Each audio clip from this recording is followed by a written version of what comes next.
Welcome to Football Unspoken, the home of unique football takes. So this week I've got a real interesting one for you. Before we jump into it, I've got our weekly trivia question. And this was going to be a little bit different because it's going to be including a more recent news event in Neverlusen. But before we jump into that, can you tell me who was the first team to win a European treble? Gonna go with Real Madrid because they won the most Champions Leagues. You're a bit off. It was actually Celtic. Celtic did it in 1967. Celtic did it in 1967, winning their league, their domestic cup, as well as at the time, what would be equivalent to the Champions League. So, building off of that, the reason I ask this is because there's obviously Neverlusen are happening at the moment with Bayer Leverkusen, who just refuse to lose games. Obviously, Man City last year won their first treble. There's also Man United, considered the best team for their treble-winning team. There have been multiple different trebles over the years. Should all trebles be considered equal? And the reason I ask this is obviously with Bayer Leverkusen, if they do win the treble, it would end up being a Europa League and not a Champions League. I've got two answers here. So my first one is straight up, no, they're not equal. If you get a Europa and I guess a German Cup, I assume is what they would have as the second one, and then the Bundesliga, it's not the same thing.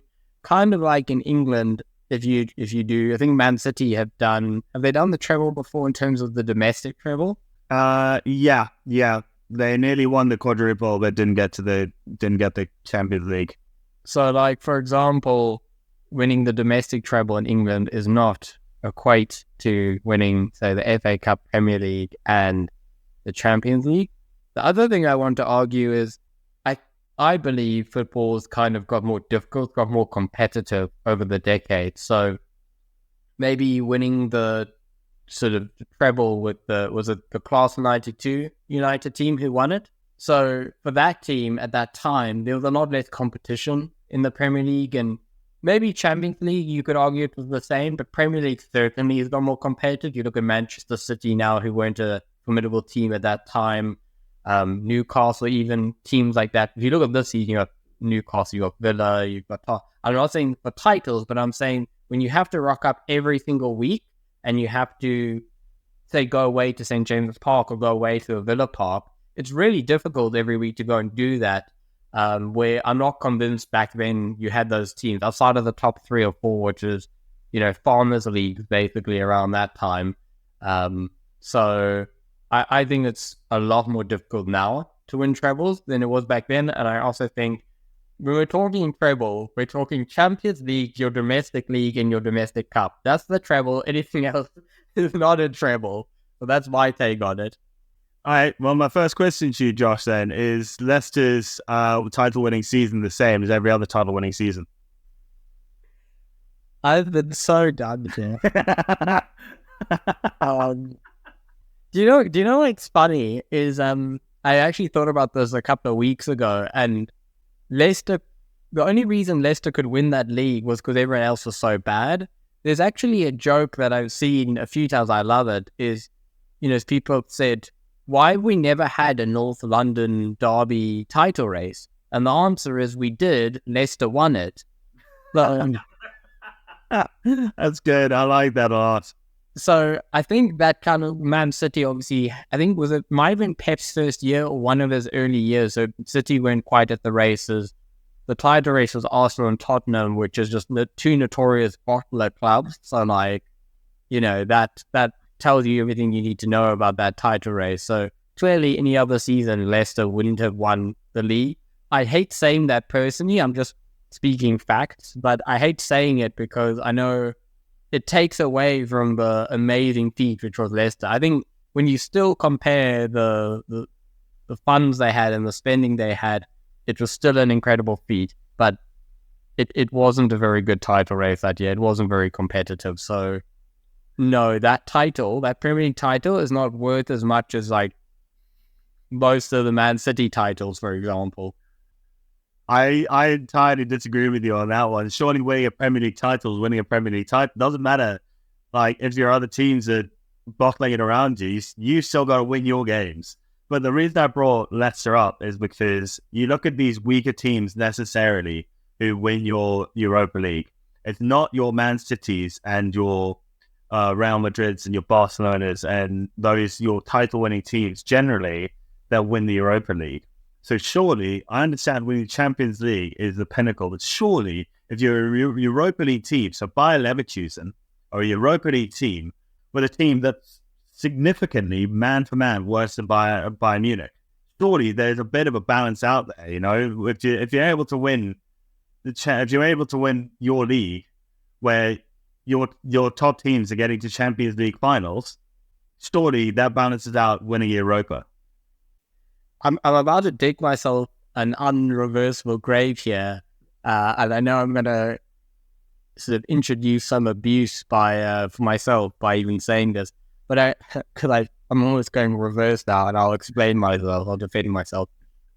I think the Europa League is immensely underrated. And hear me out. I will explain myself because I realize it's not a good start.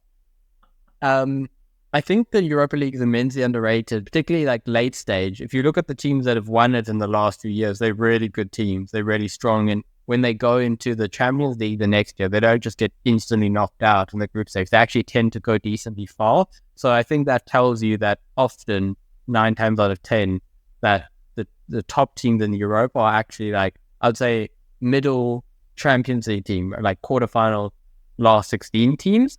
So that's where I think the Europa League is underrated. That said, it's just not the same thing. You've got a great point about if Bayern are finalists in the Champions League and Leverkusen have absolutely dominated them in the league, does that not indicate at least the season that Leverkusen are then a better team, and therefore they would have won the Champions League effectively through that series of logic? I don't really have an answer. Like, I can't explain why that doesn't work out, why the math isn't mathing, basically, of that statement. But I don't know. I've got myself in a pickle here, so I'm just going to have to say no. It doesn't work like that, but I don't have an explanation as to why it can't. No, I mean, fair enough. If you don't have an explanation, that's just your gut feeling. The one thing I will say, though, is going back to your other point, which was you felt it was easier to win a Champions League in previous years, or to win a Premier League in previous years. I kind of agree and I disagree. I think there's part of me that's like, yeah, it's a more competitive league. But at the same time, for example, you look at this year's league. The 3 teams that have come up from the Championship are pretty much going to be the 3 teams that go down. That never really happened 20, 30 years ago. And at the same time, you didn't see 2-team races where they're running away to 95, 96 points. And this is before they even dropped the games from above 40 games to the 38 now that it is.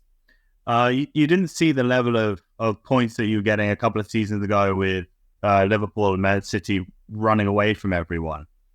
And you go back to Real Madrid, especially you go back 20 years ago in their first Galacticos era, you know, where they got Figo, Zidane, all these monster players. Like, you had to get past the OG Galacticos Real Madrid. Even before Messi, Barcelona was still some of the best teams in the world. And the other thing is that Serie A was the best league in the world at that point in time as well. They had R9, they had outrageous players, Adriano. So I think, yes, there's probably in the Premier League, there's probably more mid-table teams now that will give you a bigger challenge. But I also think that because of that, your top level teams are no longer, I say top level. I mean, when I'm talking about your Man Uniteds, you know, the ones who aren't winning the title but are in that top 4 race, they're not walking away from the rest of the top 10. And I think those teams are still having to get into are still in the Champions League. Do you think it's harder to win the Premier League or the Champions League at the moment with where European football is? I think it's much harder to win the Champions League. I think it's I genuinely think I think two reasons. I think you're consistently playing top teams in Europe. Like even the games where people laugh them off, the Pragues and the Young Boys, those kind of games. Like even those games, you're having to go to some of the most hostile environments in Europe. You're having to go to Ukraine, like where it's just impossible to create any kind of away atmosphere. If it's just all home fans making so much noise. So even your small teams have ridiculous followings. Is the first point. But then it's also a thing of, I think it's very difficult to be consistent in knockout format games. Because you can't, for example, you can't really play this aggressive high pressing style. Overall, I'd be playing a bit of devil's advocate. I'm not going to lie. Overall, I kind of agree with your point. There's no actual tangible justification for why I think this, but yeah, I think there's something special about Champions League, specifically in England, where you get Champions League, Premier League, and FA Cup. Like, if you say, "Oh, we won the treble, but you won the Europa Conference," you won the Premier League, but you won the Europa Conference and like the Carabao Cup. It doesn't have the same shine to it, Yeah.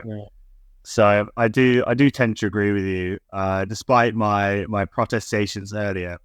One point I will disagree with you though is that Leicester City's title challenge and title charge was equal to every other title, and if not better, to be honest.